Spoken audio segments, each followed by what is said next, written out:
Welcome welcome friends to the newest edition of Seahawkers What If, the most unique preview show in the multiverse. I'm your host, Clinton Bonner, and I am joined by the one, the only, the great Brandon Schultz. And of course, folks, it would not be, it could not be, we could not traverse the Seahawks multiverse without the protector of that darn multiverse. Mr. Phil Leidick is here with us, our 3-0 Seahawks boys. I've been calling it Lumen Motown because we know what Lumen East is. We're going to Lumen Motown to take on a Detroit team, all black with the blue helmets. I am fired up. Recording this on Thursday. I cannot wait for this NFL weekend. Brandon, over to you first, buddy. How are you? Why are you announcing your excitement for the other team's uniforms? We are in all white and in our normal somebody helmets. I figured somebody would say it, right? And we get the beautiful, it's going to look so crisp and clean out there, right? That black with the sharp Honolulu One blue. team's going to look awesome. One team's going to look like trash in their trash uniforms, and one team's going to win, and it's going to be the Seahawks. I love it. This is hard. Yeah, right. So hey, that's it. Show over. Mr. Phil, done before we get going. We're talking about the ending before the beginning. And why not already? How are you feeling? Are you excited for a Monday night game with maybe two titans of the NFC? I love Monday night games. I'm sure that the Lions might look really good, but where I want to look at the end is the scoreboard and the Hawks score number being larger. That's the way I'll enjoy my Monday night, sleep better, have a good time. There's going to be some good food involved. Lots of things are going to be good, but the ending won't be good unless the scoreboard looks good. And so that's what we're hoping to see. One of them is going to be 4-0. One team is going to be 4-0 Monday night. Well, it can't be the Lions because they've already squandered their chances. Exactly. That's exactly the point. So right. So that's exactly the point. One team is going to be 4-0. It's a facto. We're telling you how it's going to be, but stick like around. One of those logic puzzles. Yeah, exactly. Yeah, maybe a finger trap. I don't know, people. It's okay. And the folks that are out there, hey, very, very simple thing you can do for us, youtube.com/Seahawkers podcast. Subscribe, hit the likes, hit the bells. It's growing like weeds. We're marching to 5K. And of course, this show is going to be on the Believe podcast network. Look for the Hawkra for the audio. And then for the folks that are getting that value, getintheflock.com. Become a member. We'll put you in the Discord. There's a Facebook Ring of Honor. And we have a lot of fun all week long, just talking Seahawks and talking whatever else is out there in that Discord. And then we also weave Discord back into the shows, which Mr. Phil will get onto as we get going. So, Mr. Phil, you like to look at the games so we could look ahead. What did you see from the Lions last week as they went to Arizona and they captured, I believe, a 20-13 victory, maybe a little old school football from the Lions to get that W in the desert? All right, so I'm going to go very quickly, watch the whole game. At the beginning, I was not impressed with the Lions defense. They seemed to be getting bullied, which really surprised me from the Cards at the beginning. But the tackling was always good. Even if they didn't look like they were strong, they were holding them down. Hutchinson, number 97, is obviously a huge problem. You can watch their penalties. I wrote DBs. I don't know why my keynote auto-corrected to DAS. Does anybody know what DAS even stands for? Is that like a real word? Anyway, they had DOS. The DOS DBs had some dumb penalties. I retyped this twice and it kept fixing it for me. Fixing it. Thanks. This thanks, is what you autocorrect. mean, Phil. You mean DOS. DOS. I love autocorrect. No, I don't. Okay. It's German autocorrect, apparently. Exactly. Apparently so. Yes. Thank you. The offense, of course, the O-line, it dominated at first. And I was like, whoa, Cardinals are no chance against this O-line. But Goffin, of course, Amon St. Brown, number 14, big trouble. You got it. They seem to share a mind oftentimes. Both running backs, effective is probably an understatement. They're very good. Their O-line did give up a quick sack on a twist. Looked like they had no idea how to deal with this one twist. And then a couple other times they seemed to struggle with some complicated pass rushing maneuvers that the Cards threw in there. Their tight ends matter a lot. Sounds like Laporta might be missing with his ankle this week, but they have other tight ends that he can use. Goff's just good with them. The hook and lateral was really cool. It was perfectly executed. So my guess is Ben Johnson likes to throw in something fun throughout the game. Goff did throw a terrible pick in the third quarter. So this offense isn't perfect. When they start off, the O-line just looked amazing. Everything was looking slick, but turns out they got 20 points and the defense was better than they started out looking at. They held the Cardinals to 13 points. I just wanted to throw out there, mistakes can happen on both sides of the ball with this team. They're not quite there yet. The special teams was from solid to dynamic throughout. Did you guys notice anything with this Cards Lions matchup? Why are the Lions fans getting all excited about their defense holding the Cardinals to 13 points? That to me is weird. Oh, I like that. And Brandon, you and I chatted about, to answer your question, Phil, quickly for me, is the Lions ran the ball with running backs 40 times last game. Yeah. 4-0. That's a whopper. Now, and before we get going, we do want to mention we're recording this on Thursday. We're not going to get the injury reports quite yet, but there is a long list on both sides. And Brandon, you had a short list there before we got in. Just some of the dudes that we don't know about. Phil, you mentioned Laporta. He has a low ankle sprain. Maybe he plays, maybe he does not. But Brandon, who are some of the others that are really significant that the audience should know about? Yeah, Frank Ragnow, he could end up not playing because he has a pectoral injury. And so if he has to have surgery for that, usually that's a surgery type injury or a lot of rest, and you're out for multiple weeks. So if the center is out, that's going to be a huge issue with their offensive line. If you're getting pressure up the middle against Jared Goff, it's a really, really good thing. And maybe he'll throw more than one pick. But Alex Anzalone, one of their linebackers, they got Brian Branch, who sounds like he's in the concussion protocol, but he may be back. But his backup also dealing with injuries too, and their backup nickel corner. So they've got a few injuries all over the board for Detroit.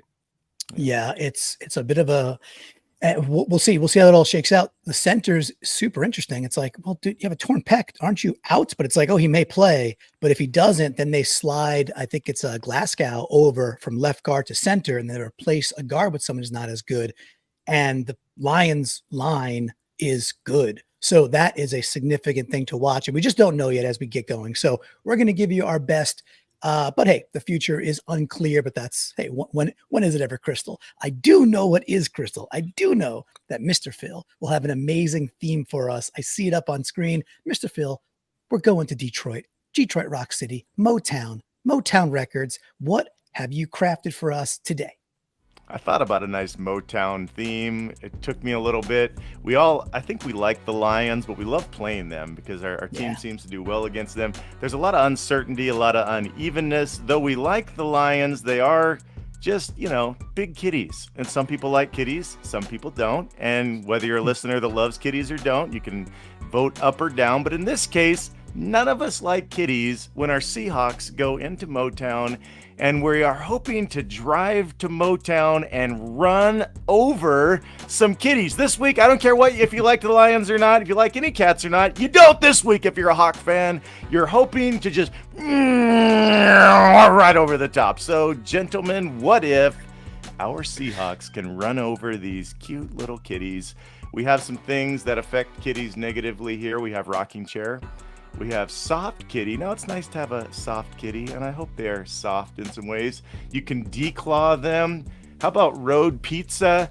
Kitty's becoming a flea bag, or then, hello, kitty. So we are at week number 4. Clinton gets the first choice off the board. Where are we going, Mr. Clinton? I'm starving road pizza. You're starving for some road pizza. Here we go.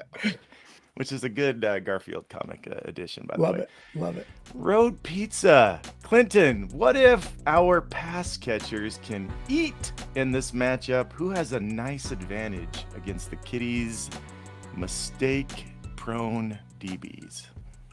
Yeah, so I love it. And I'm a huge Garfield fan. I mean, who wasn't back in the day? The giant books you'd get from the book fair thingy, you got to send away for it and everything. It was great. Scholastic or whatever it was. And they were like rectangle shape with because you had to get the different cartoon cells in there. Lovely. Best section in the library when you're a kid, right? Absolutely. Go to the Garfield section. Yeah. Garfield's classic. I mean, Odie, of course, too. Okay, so stats are stats at this point, meaning we're 3 weeks in. It starts to become enough of like, all right, 3 weeks in a new NFL season, you can start to look at these, and the stats are saying to us that Detroit really has a hard time covering second and third wide receivers. They're doing pretty well with first wide receivers. Like, okay, like not like Surtain well, but pretty well against WR1s. So I'm going to go chalky and say, look, by the book right now. And with the fact that there are some linebacker challenges also, because didn't Barnes just get injured and is he out for a while as well? So there's Sam linebackers out. The middle of the field should be exposable.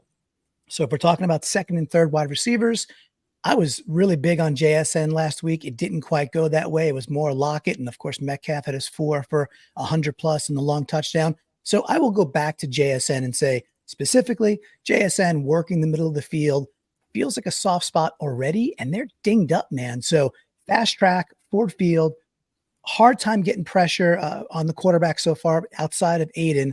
Hey, if we get a little bit of clean pocket Geno, I think he picks apart that middle of the field, and I like the chances of JSN to not bounce back, but just to have a more like a week 2 style game versus weeks 1s and 3. Well, you talked about them being weak against wide receiver 2s and 3s. I was thinking, but what if you have 3 WR1s on your team? Then what Right. do you do? If they got to pick one WR1, Brandon, which of our pass catchers can have a nice advantage, if in particular? Yeah, well, there's 2 problems that Detroit is going to have in terms of Seahawks receivers. It's going to be whoever's matched up on DK, because I don't care who you are. They don't have anybody on their team that is a DK Metcalf level covering talent. And we've seen that from, even Miami, who has a cornerback that they pay a significant amount of money. Jalen Ramsey didn't have that great of a day last week. So DK Metcalf, whoever's on him, watch out. And the guy who I expect to eat against the Detroit Lions secondary is whoever is lined up on Carlton Davis III, who is given up 18 receptions on 23 targets. So that's almost 80% on Carlton Davis. And the reason why his name immediately jumped out at me, he's the leading tackler on the Detroit Lions. So everybody is going after Carlton Davis, and they are having success. 12 yards per reception going against Mr. Davis. I expect that to continue for the Seahawks. He is putrid. Very quickly too, is that DK has had a really good success against him previously. So could continue. And then he got Terrion Arnold, a rookie who's his stats may look okay, but he's given up a lot, or he's been flagged a lot for PI. So maybe a little Lockett dancing and a little Lockett flailing and the yellow flies, right? So yeah, man, that's where to go attack this team, I feel like. So queued up. Right. I'm glad I went road pizza. I'm glad I was hungry and you put that on the board, Phil. Started off with some tasty road pizza. For me, it's 8 a.m., so I guess it's cold breakfast pizza. Brandon, where are we going to go next? Let's go to Hello Kitty. My kids always used to say Ni Hao Kitty, because there was a show Ni Hao Kai Lan that was one of the cartoons. Sure. And so then they'd say Ni Hao Kitty. So that's like thank you in Chinese. Yeah. Is it? I thought it was hello. I remember Ni Hao. Yeah, Kai Lan. Yeah, either way. Yep. Okay. It was okay. No, Chi Chia is thank you. Ni Hao is hello. You're right. Yep, Ni Hao. Come on, Phil. I was just in Taiwan. You'd think I could get this right. Okay, so I got to read the question now. What if... You're going to make me do it.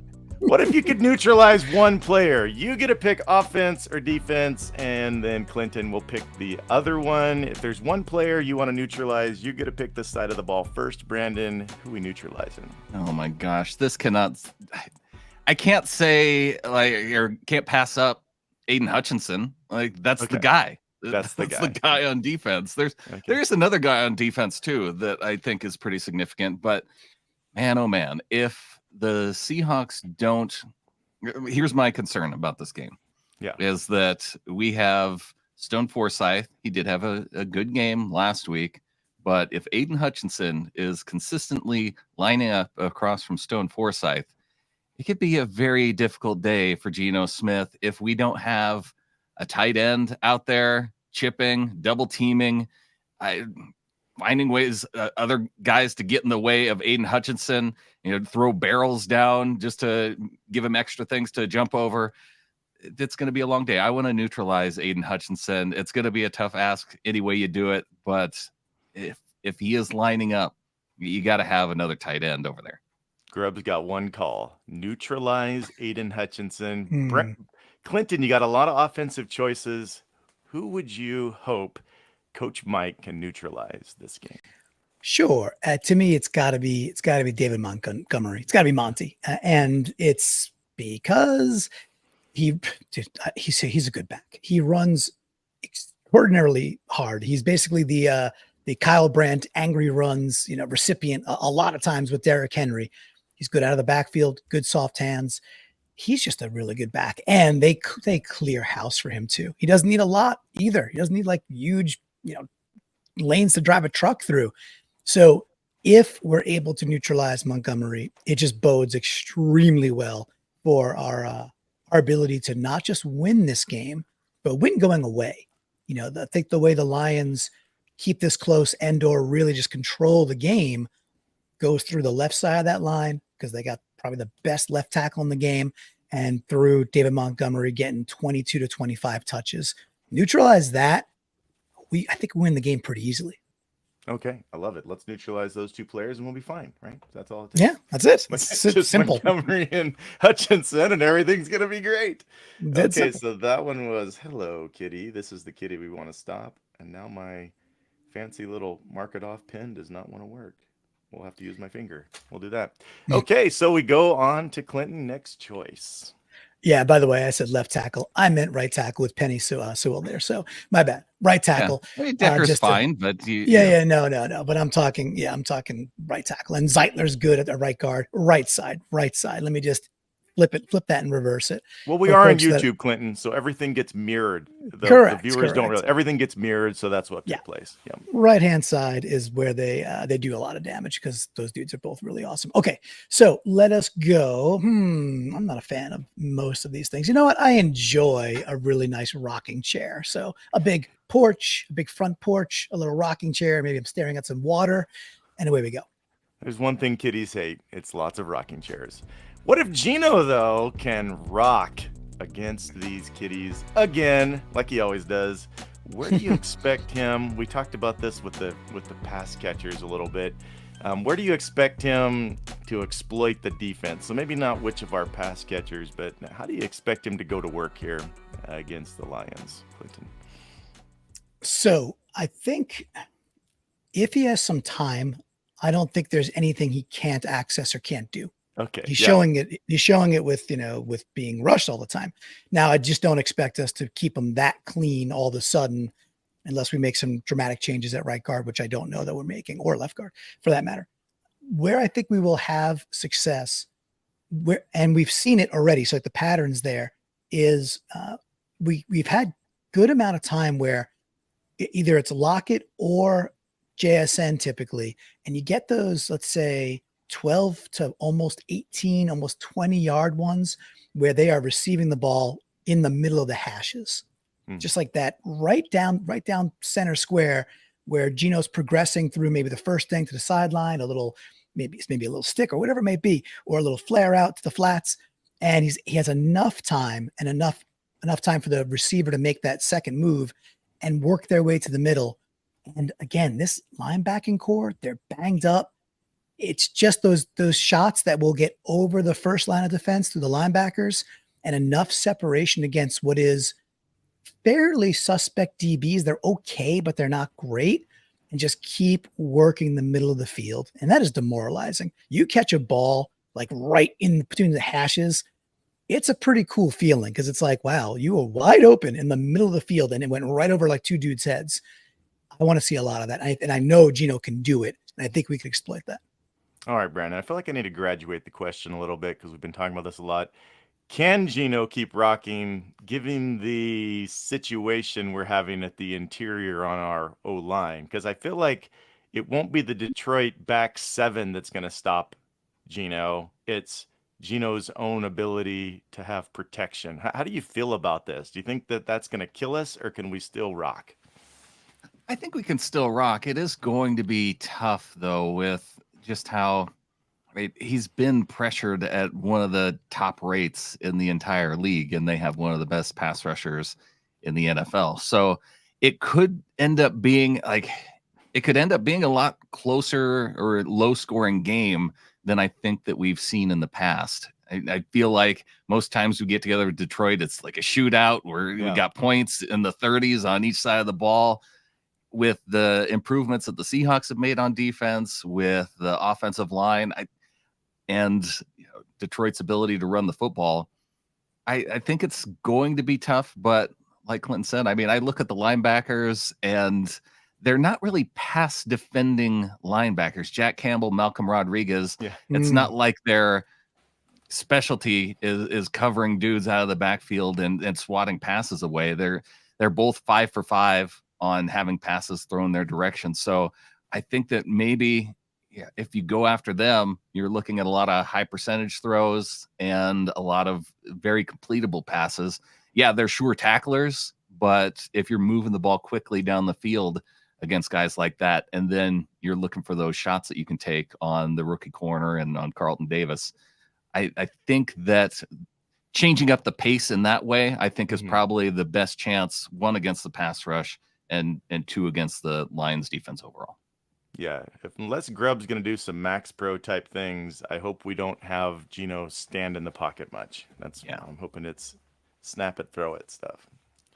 And I'm sure everybody knows that's what needs to happen. But here we go. So we've removed the rocking chair, and now we move to Brandon's his flea bag. Flea bag. If there's one thing that a kitty doesn't want to be, it's a flea bag. That's for sure. What if our DBs, let's talk about our DBs, can bite and swarm against their passing attack? Who can be most annoying against Goff and his receiving options? Where are you excited to see our DBs this week, Brandon? Oh, I am excited to see Devin Witherspoon this week and just how they're going to use him all over the field, because Amon-Ra St. Brown across the ball, he has the ability to line up anywhere. He's more of their slot guy, but he's very talented. He can be an outside guy. I would expect that Devin Witherspoon is the guy that you deploy to try and cause problems with him. Although, our other defensive back too, Reek Woolen, he has the ability to be speedy along with St. Brown. So I don't think they necessarily have to have one guy lined up against him, but this could be a big Witherspoon day if they're going to try and test Devin and try and get it into their big playmakers' hands throughout the day. All right, Clinton, how can we annoy and confuse their passing attack? Which of our DBs you think are going to make the big difference this week? Yeah, for sure. And I do, with the DB, the back room, if you will, I definitely expect another big game from our safeties. I won't talk about them here, but in general, like what Rayshon's been doing and Julian's been doing, like I think they're going to fly around and just do what they've been doing, which is make other people's lives hard and speed up Goff's clock, which is what Macdonald does. With that, Jameson Williams is kind of coming into his own, and he's the speed guy. So maybe Tariq ends up on him a lot, and Spoon is more assigned to Amon-Ra. We'll see. I don't know how they're going to slice that. There is a tricky third wheel here, and it's kind of what the Lions have been missing this year. Last year and last couple of years, Josh Reynolds was a really good third option, and it opened up a lot of the playbook for them. It's like, okay, you gotta also account for this guy. They just took Tim Patrick off of the scrap heap from the Broncos, who I think is clearly one of the better Broncos wide receivers and should just stay in Denver. I think something happened there. And now he's the third wide receiver slated to play this game. So I'm looking at, and if Amon-Ra is in the slot, which he is a lot, then I'm looking at Trey Brown, because what I want to see is don't give Goff that third option. Do not allow for it. Really shrink the field by a lot. And then if you do that, if Trey Brown could do what he does, which I think is just be sticky, and against a guy like Tim Patrick, I like that matchup. I think Tim Patrick's good, but Trey Brown's a sticky cornerback. If you can do that, then I think you're forcing Goff to throw it into the danger zone more than he wants to. His interceptions are up this year. And I think it has a lot to do with Laporta being a lot less effective and no real third wide receiver option. So shut that down, make him go out your best talent, and let's get another pick six. Yeah, this should be an absolute strength for us. Not only are we great in the DB room, we're very healthy. So I'd like to see that really show up. This is a matchup where we can find out for sure. We're actually playing a legit quarterback that knows how to go through his progressions and find the right guy. So we're going to find out how they do together, no doubt about it. All right, flea bags are gone. We have two choices left, Soft Kitty or D-Claw. Okay, I'll go soft kitty because that sounds nice. Who doesn't want to, if you're going to have a cat, it might as well be a soft cat. And we'd like them all to be really soft this week. What if Seattle can prove the Hawks are tougher, that Hawks are tougher than cats? Mm-hmm. Where can we win the physical matchup? I think that's an underrated situation as we face them. Someone's got to be more physical. Where can we prove that it's us, Clint? It will be tough because I think in the trenches we're not. And especially on the defensive line, if Murphy's not playing and if Leo's not playing. Now, I love a couple things there. Hankins played out of his gourd, and he's the right kind of body to just, hey, if they're going to run the ball 40 times, you want more Hankins. And we just got Matt Hotel Gotel back on the practice squad. It would not shock me at all if Matt Gotel is on the 53 and sees playing time because, again, they're going to want to run the ball, and you want the 300-plus pounder, 320-plus pounder that Gotel is right dead smack in the middle. With that, the person I think will be like the barometer is when we're trying to run the ball, can we move DJ Reader? Can we move him? Like he's a great acquisition, and he has changed the Detroit's ability. He's changed their ability to be a pretty good run defensive unit. And you can't just run at dudes anymore. DJ Reader is a monster in the middle. Yeah. Now, look, if it's going to be Bradford again, just to kind of close this out, and we know Bradford has protection problems, but we also know he is a pretty good run blocker. So if we got to deal with Bradford being a bad pass protector, really bad, that's where I want to watch. Can he move a dude like DJ Reader off the ball? And if it's K9 or Sharps, we'll find that out later this week. Can we get some holes going right there? It's going to be a tough task, but man, oh man, that is where we could be more physical. Yeah, well, the Cardinals, they wanted to run in the beginning. It seemed like they could, and then they just couldn't. So, like at the beginning, it's like they were just shoving them. They were soft kitties, and then all of a sudden, I don't know if it was Reader or what it was. I'd have to watch it again. But early on, looked different than as the game went along. Brandon, how about this matchup? How can we out-physical the Lions, the kitties somewhere? Yeah, here's the thing. I feel like Clinton just kind of poo-pooed our D-line a little too quickly because I think that they can prove to be tougher than this Detroit offensive line. They have 77 pressures on the year so far. Detroit's given up 35, so it's not like they're dominating. I mean, you look at Penei Sewell, who, yes, he might be a really solid right tackle. He's given up 4 pressures, but on the other side, Taylor Decker given up 6. He's given up 2 sacks. So I think Derek Hall has the ability to show that he can be more physical than Penei Sewell and maybe than Taylor Decker, I mean. And yeah, maybe we get a little bit of Nwosu back this week and a fresh Nwosu against this Detroit line. Ooh, that could help make it a little spicy. And careful. And I know we don't know the status yet of Leo Williams and his ribs, but I think there's enough interior depth too that we haven't seen a lot of Jarran Reed. Mm-hmm. Maybe we see a big Jarran Reed resurgence game just because of that amount of depth that we get Reed out there and he's wreaking havoc in the middle there. Yeah. And to get to that where we can wreak havoc against their pass, this next question, which is all that's left, Brandon, is going to be so huge here, and we'll jump to D-Claw. This is the key right here for us to be able to get to what you're talking about, and I think we can have our way with the pass rush. Yeah, we got to take the claws out of the run game. So what if we can take the claws out of the run game? Is there a key to neutralizing this very, very nice rushing attack? They ran it 40 times. How can we do that, Brandon?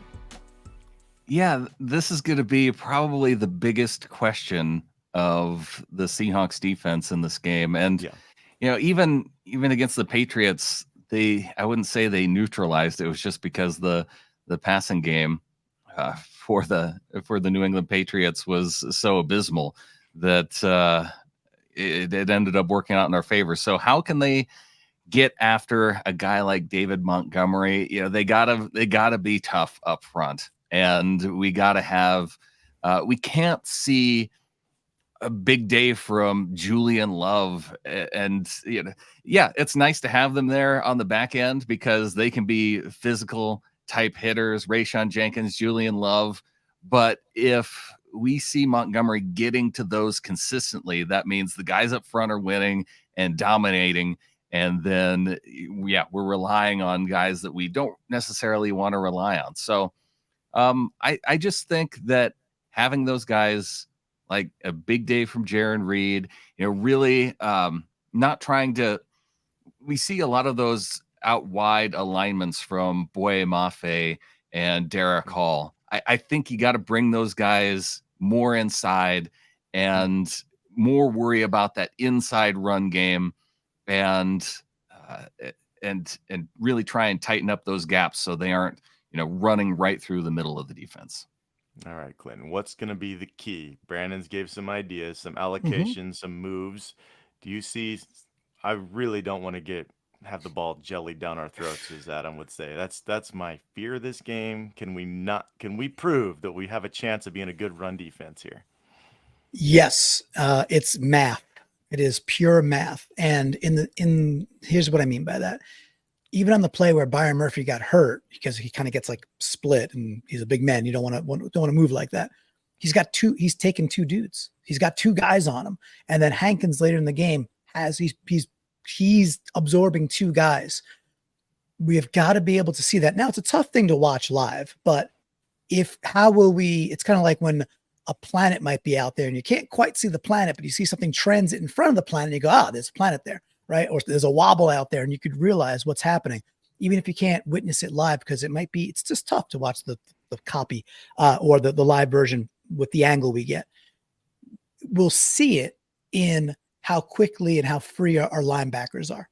So whether if Gotel is playing, if it's Hankins, if Leo's available, and just that interior is able to just take on two dudes and free up our linebackers to go be very aggressive and fire. It's okay if we get burnt a little bit. It's like, you got to take your chances versus a team like this. They're going to run play action. They're going to do it. You got to take your chances. So that's how we'll see it, but it will be because we're winning battles where we got one dude taking on two guys and they still can't move him from the spot, keeping a lane open for linebackers to execute. Do you think we should over allocate and just trust our DBs to do one-on-ones more, just to make sure we stop the run game no matter what? Or is that living too dangerous against their receivers? I mean, I think the question is, do we throttle to more man, right? That's what that sounds like, less zone. What I said earlier about Tim Patrick and the ability if it's Trey Brown to shut him down would lead me to say, I think we could throttle to a bit more man, and we got the right kind of dudes in Spoon and Tariq who could just be like, hey, we have more responsibility in this way, this game, so that we could do what you just said. So my answer would be, it's possible. I wouldn't live in zero, if you will, but I would, but dialing it up and a little more man makes some sense to me. Yeah, I think so. That's one thing we can't have happen. We just can't get beat down in the run game for sure. Yeah. We're going to go to our What If Super Hawk, but before we hear yours, we need to hear from the flock. These are folks in Discord. We have a wishing well. We have a channel for the What If show, and I asked folks to throw in what they wished. We got a lot of them. Josh DeHuman, Jordan Love gets an interception, and so we would like that. Another wish: Seattle defense holds the Lions offense to under 100 rushing, under a 150 passing. Again, we'd like that part.